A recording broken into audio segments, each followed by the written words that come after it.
আমাদের ওয়েস্ট বেঙ্গলে মাধ্যমিকে ইংরেজির প্রশ্নপত্র যদি আমরা ফলো করি তাহলে দেখতে পাবো 5-এর সি দাগটা, সেটা হচ্ছে ফ্রেজাল ভার্বের দাগ।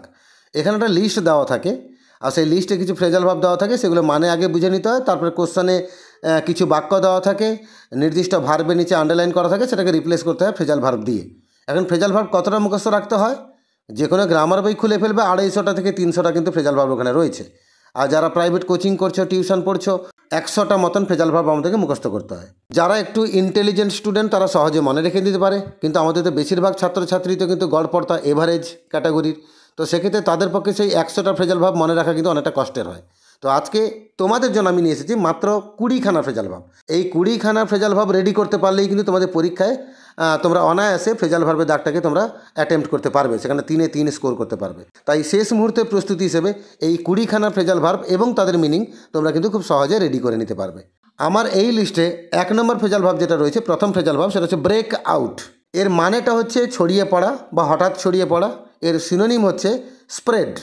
পরীক্ষা কিন্তু রিভার্সটা থাকবে, মানে স্প্রেড দেওয়া থাকবে, তোমাকে ব্রেক আউট লিখে আসতে হবে।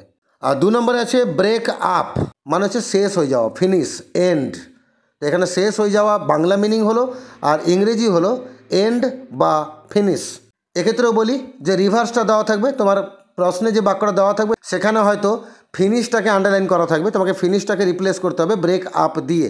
তবে এই রিপ্লেস করার সময় একটা জিনিস মাথায় রাখতে হবে, খালি সিলেক্ট করে বেছে দিয়ে লিখে দিলে কিন্তু তুমি নাম্বার পেয়ে যাবে না। তো সেক্ষেত্রে তোমাকে যেটা আন্ডারলাইন করা আছে ভার্বটা, সেটা কোন ফর্মে আছে দেখতে হবে। যদি সেটা সেকেন্ড ফর্মে থাকে তাহলে তোমাকে ফ্রেজাল ভার্বটাকেও সেকেন্ড ফর্মে নিয়ে যেতে হবে। ওটা যদি থার্ড ফর্মে আছে তাহলে ফ্রেজাল ভার্বটাকেও থার্ড ফর্মে নিয়ে যেতে হবে। আর যদি ওখানে আন্ডারলাইন করা ভার্বের সঙ্গে এস বা ইএস যোগ করা আছে তাহলে তোমাকে ফ্রেজাল ভার্বের সঙ্গেও কিন্তু এস বা ইএস যোগ করতে হবে। 3 নম্বরে আছে ব্রিং আপ। এর মানে হচ্ছে লালন পালন করা বা বড় করে তোলা। এর আমরা মিনিংটা বলবো রিয়ার। 4 নম্বর আছে কাম অ্যাক্রস। এর মানে হচ্ছে দেখতে পাওয়া বা সাক্ষাৎ করা। এর সিনোনিম হচ্ছে মিট। পরেরটা হচ্ছে কল অফ। এর মানে হচ্ছে প্রত্যাহার করে নেওয়া বা উঠিয়ে নেওয়া। এটার সিনোনিম হচ্ছে উইথড্র। তারপরের লিস্টে আছে কল আপ, মানে হচ্ছে স্মরণ করা বা মনে করা। এর সিনোনিম হচ্ছে রিমেম্বার। পরেরটা হচ্ছে কাট ডাউন, মানে হচ্ছে কমিয়ে দেওয়া বা কমিয়ে আনা। এর সিনোনিম হচ্ছে রিডিউস। পরেরটা হচ্ছে ডু অ্যাওয়ে উইথ। এর মানে হচ্ছে বন্ধ করে দেওয়া। এর সিনোনিম হচ্ছে অ্যাবলিশ।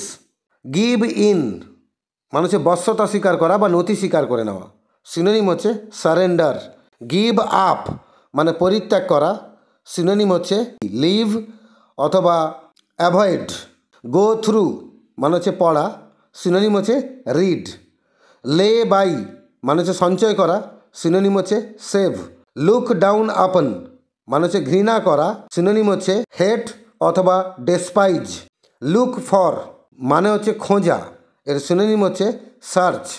তবে এইখানে একটু মজার বিষয়, অনেক সময় আন্ডারলাইন করা থাকে ইন সার্চ অফ, তো সেটাকে তোমরা রিপ্লেস করবে যখন, তোমাকে কিন্তু লিখে আসতে হবে লুকিং ফর।